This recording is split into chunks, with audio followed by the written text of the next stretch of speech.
নতুন বছর নতুন শুরু। পহেলা বৈশাখ শুধুই এক উৎসব না, এর পিছনে আছে রাজনীতি, অর্থনীতি এবং সংস্কৃতির এক গভীর ইতিহাস।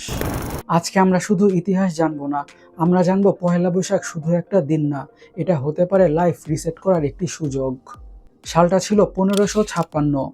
মুঘল সম্রাট আকবর তখন ভারতবর্ষের সিংহাসনে। সেই সময় কৃষকদের একটা বড় সমস্যা ছিল, খাজনা দেওয়ার সময় হিসাব মেলানো যেত না। কারণ হিজরি ক্যালেন্ডার ছিল চাঁদের হিসাবে, আর ফসল উঠত সূর্যের হিসাবে, দুইটা কখনোই মিলে না। ধরো এক বছর ফসল হলো এপ্রিল মাসে, কিন্তু ট্যাক্স দিতে হতো অন্য সময়ে। এতে কৃষকরা অনেক বেশি সমস্যায় পড়তো।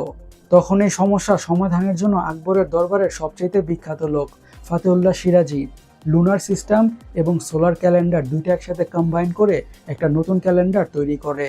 সেই ক্যালেন্ডারটার নাম দেওয়া হলো তারিখ-ই-ইলাহি।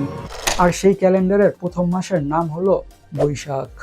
সেই সময় সম্রাট আকবর ঘোষণা করেছিল বৈশাখের প্রথম দিন সব প্রজারা খাজনা দিতে আসবে। জমিদাররা সেই দিন নতুন হিসাবের খাতা খুলেছিল। এইভাবেই জন্ম নিল পহেলা বৈশাখ। কৃষকের সাথে কর আদায়ের সময় মিলিয়ে নেওয়া হলো, অর্থনীতি স্থিতিশীল হলো এবং কৃষকের উপর চাপ কমলো। দ্যাট মিনস পহেলা বৈশাখ শুরু হয়েছিল অর্থনৈতিক সমাধান হিসাবে, কোনো উৎসব হিসাবে না। কিন্তু রেস্ট ইজ হিস্ট্রি। আস্তে আস্তে এই দিনটা হয়ে ওঠে আনন্দ আর সংস্কৃতির প্রতীক।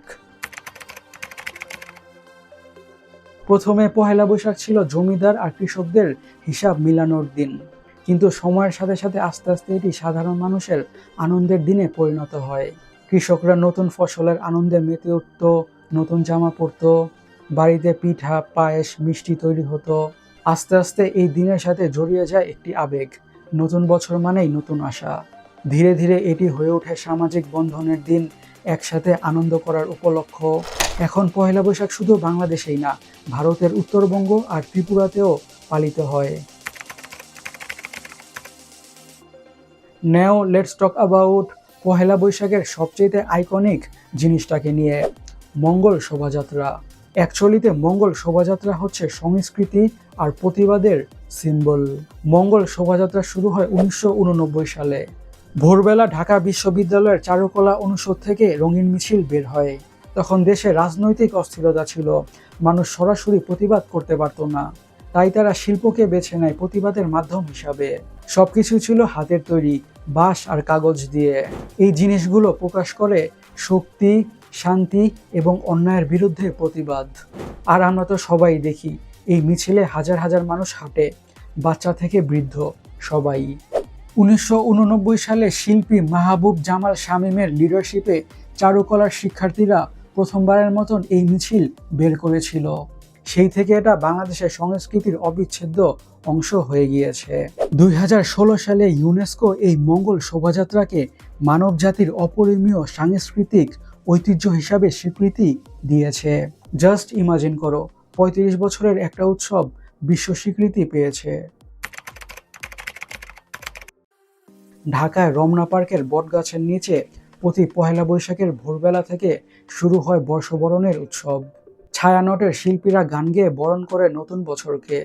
ছায়ানট বাংলাদেশের সবচেয়ে পুরনো সাংস্কৃতিক সংগঠনগুলোর একটি।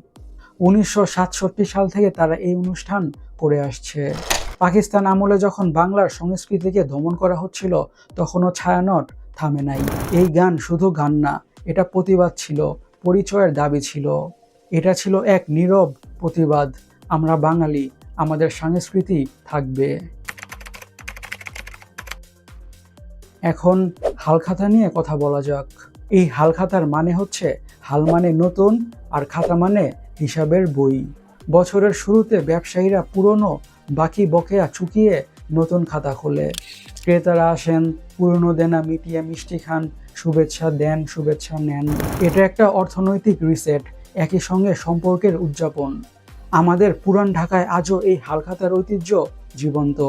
চকবাজার, শাঁখারী বাজার, ইসলামপুরের ব্যবসায়ীরা এই দিনটাকে খুবই গুরুত্ব দিয়ে পালন করে। পহেলা বৈশাখের কথা উঠলেই আমাদের মাথায় যেটা সবার প্রথমে আসে সেটা হচ্ছে পান্তা ইলিশ। অবভিয়াসলি পান্তা ভাত হচ্ছে সারা রাত পানিতে ভেজানো ভাত।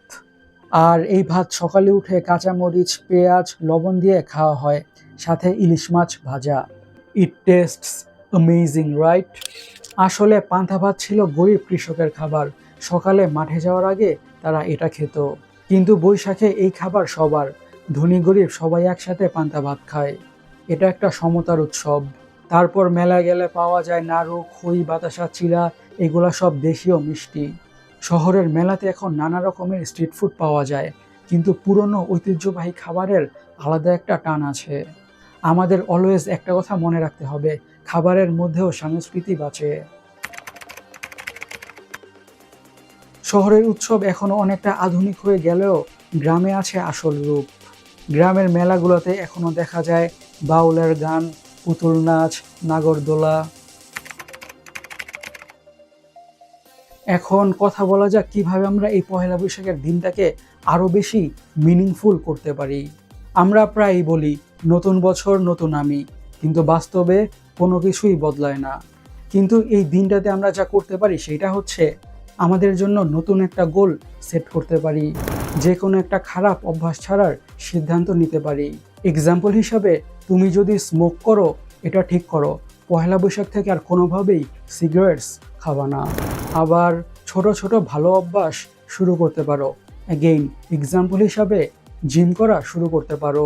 আমি জাস্ট এক্সাম্পল দিচ্ছি, তোমরা এরকম হাজার ধরনের ভালো জিনিস বা ভালো অভ্যাস শুরু করতে পারো। You are getting my point, right? What I trying to say. আর হ্যাঁ, ছোট ছোট পরিবর্তনগুলো থেকেই বড় ধরনের পরিবর্তন আসে।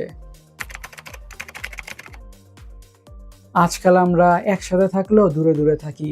All thanks goes to smartphone goodness. Pohela বৈশাখে আমরা স্মার্টফোনটাকে দূরে রেখে পরিবারের সাথে সময় কাটাতে পারি, আড্ডা দিতে পারি, একসাথে খাওয়া দাওয়া করতে পারি, পুরানো স্মৃতি নিয়ে কথা বলতে পারি, পরিবারের সাথে ঘুরতে যেতে পারি। মনে যদি কষ্ট জমে থাকে, যাদের উপর আমাদের রাগ আছে, আমরা নতুন বছরে তাদের ক্ষমা করে দিতে পারি। ক্ষমা করা মানে দুর্বল হওয়া না, এটা শক্তির পরিচয়। এই দিনে আমরা প্রচুর পরিমাণে গাছ লাগাতে পারি। আমাদের আশেপাশে যে কোনো ধরনের উন্নয়নমূলক কাজে সহযোগিতা করতে পারি।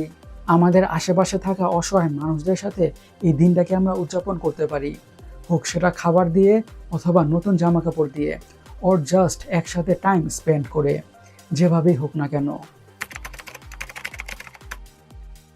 বর্তমানে পহেলা বৈশাখ অনেকটাই কমার্শিয়ালাইজ হয়ে গিয়েছে। খাবার overpriced, people do each and everything for just social media. কিন্তু ইন রিয়ালিটিতে আসল অনুভূতিটারই অভাব। আর আসল কোয়েশ্চেন হচ্ছে, আমরা কি আসলে এই উৎসবটাকে ফিল করি, অর জাস্ট দেখাচ্ছি? আর last but not list, Pohela Boishakh শুধু একটা দিন না, এটা একটা উপলব্ধি।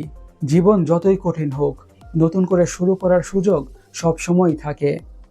ক্যালেন্ডার সবাই বদলায়, জীবন বদলায় কয়জন?